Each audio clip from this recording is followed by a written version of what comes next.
My name is Jaimes. I'm an artist who's born in Yonkers, New York. I'm a ceramic artist who works with clay as a way to connect with my ancestors who work with this medium.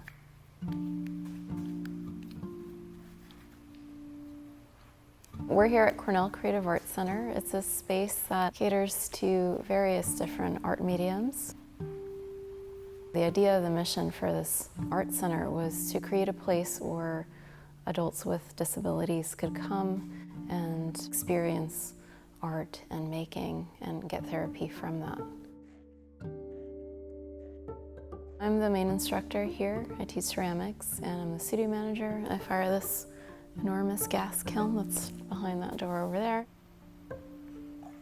I love the space here. I love the light, the flow of fresh air when I open the windows. It's just a really great, inspiring space.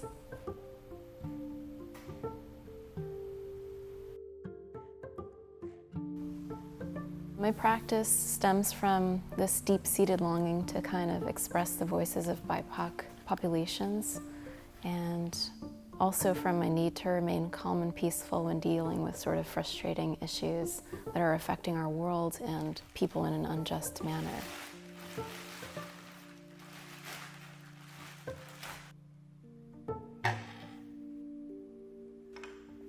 I make work as a form of sort of sublimation to kind of turn these ideas and this angst into something that's productive and that may sort of spark a conversation within the public realm. Clay is this wonderful sort of transhistorical material that allows us to connect with our past, our present, and our future. It can be sculptural, it can be a vessel, it can be both.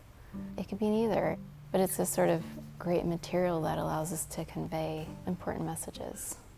You know, by working with it, I feel like I'm connected to my ancestors, and by employing some of their building methods, I can sort of cultivate that lost information. When I make a vessel, I don't think of it as primarily functional. Sometimes my sculptural works are functional, but oftentimes they're more about the idea, which can stem from, you know, just listening to the news and sort of thinking about that and thinking about how to create a good solution for something that we might be struggling with as a nation.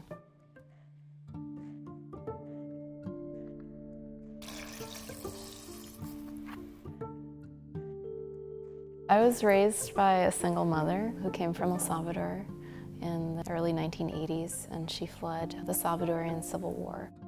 As I got older, I started to ask questions. I started to ask my mom where my father was, who he was, you know, and I realized I was very mixed. I was really interested in these indigenous roots in this country that I hadn't been to, and fortunately I got to go to El Salvador, and the culture was so different.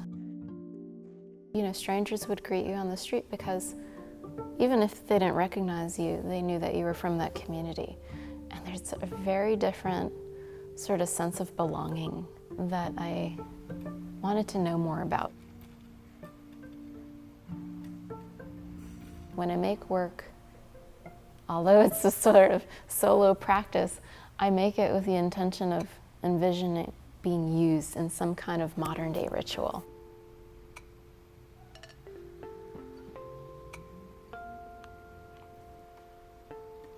Ceramics are really meant to be touched. When you touch something, it creates this memory that never sort of leaves you. And then it allows us to have a conversation. I make objects that kind of belong to the everyday person, the underdog of society. The Latino migrant that's raising children or mowing the lawn. You know, the people that I grew up with.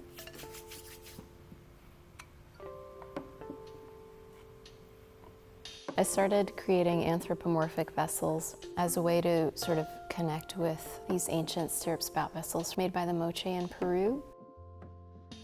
It's a way of sort of revering the animals for their incredible capabilities and honoring people at the same time, because we're all sort of closely related. Plants, animals, humans, we're all closely related.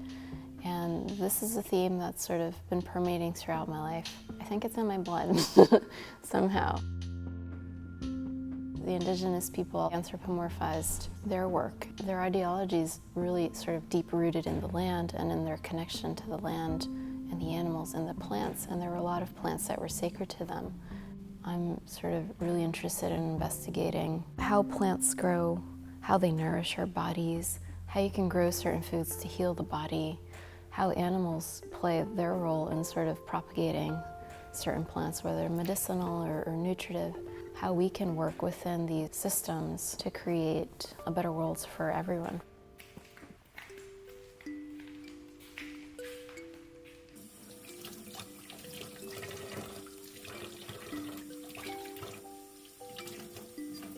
When I was really young, I used to actively protest. I used to go up to Albany and take a big bus full down to Washington, D.C. to kind of lobby our politicians. As much as that was invigorating, it was also really draining. As I aged, I didn't have that energy.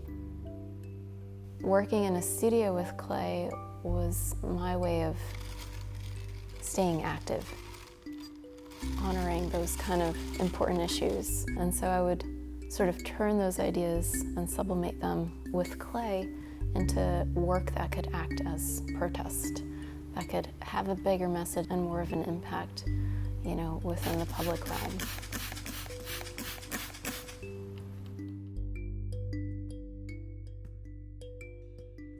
Working with clay is this sort of transformational way to turn an idea into something positive that can reach the world, reach different people, and send a message that Indigenous ways are not lost. Indigenous people are here. I'm just sort of trying to tap into some of that native language as a way to keep the epistemes and these ancient ways of thinking alive. I'm proposing questions, but also leading to the research that I've uncovered and some of the answers that might help us work towards a better future where everyone's included.